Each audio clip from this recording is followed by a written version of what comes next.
আজকে করব 4 নম্বর স্কুল বইটা এভেন্ট হাই স্কুল।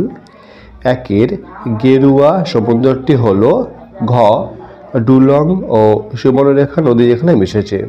2 সুরবীর ছিলেন খ আদিবাসী রাজা। 3 ও যেন দিনের বেলা রাত্রির বালক সন্ন্যাসীর বিবাহ হয়ে যাওয়ার সময়। কোন সময়? উত্তর হচ্ছে দুপুরবেলা। 4 রূপকথার গল্পে যেটা থাকে না সেটা হচ্ছে উড়োজাহাজ। 5 যেন দাঁড়িয়ে আছেন কেউ। এখানে যার কথা বলা হয়েছে তা হলো মিনার। 6 মোর বলতে বোঝানো হয় বাঁক। এরপর যে প্রশ্নগুলো আছে এগুলো আমি টাইপ করে লিখেছি, সেটা দেখিয়ে দিচ্ছি।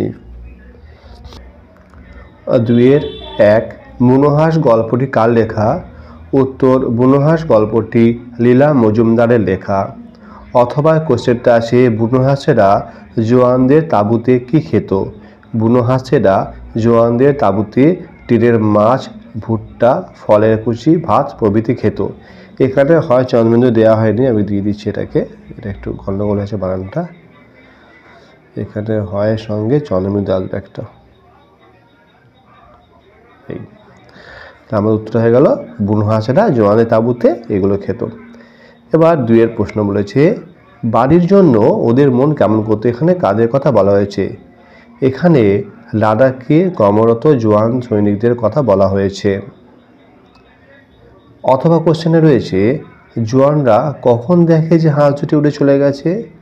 যখন শীত শেষ হয়ে এসেছিল, বরফ হালকা হালকা গলতে শুরু করেছিল, সেই মরশুমে একদিন জোয়ানরা কাজ শেষে তাঁবুতে ফিরে দেখে হাঁস দুটি উড়ে চলে গেছে।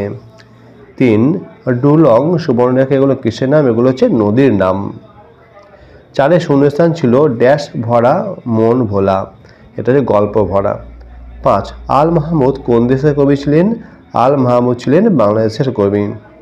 6 হাবু কোথায় গিয়ে কার কাছে নালিশ জানিয়েছিল? হাবু থানায় গিয়ে বড়বাবুর কাছে নালিশ জানিয়েছিল। কুচকুচে কালো, এখানে এটা কোন ধরনের বিশেষণ পদ? মনে রাখবে কুচকুচে কালো এটা বিশেষণের বিশেষণ পদ। ও বিমলা নেমা একবার, এখানে কাকে নেওয়ার কথা বলা হয়েছে?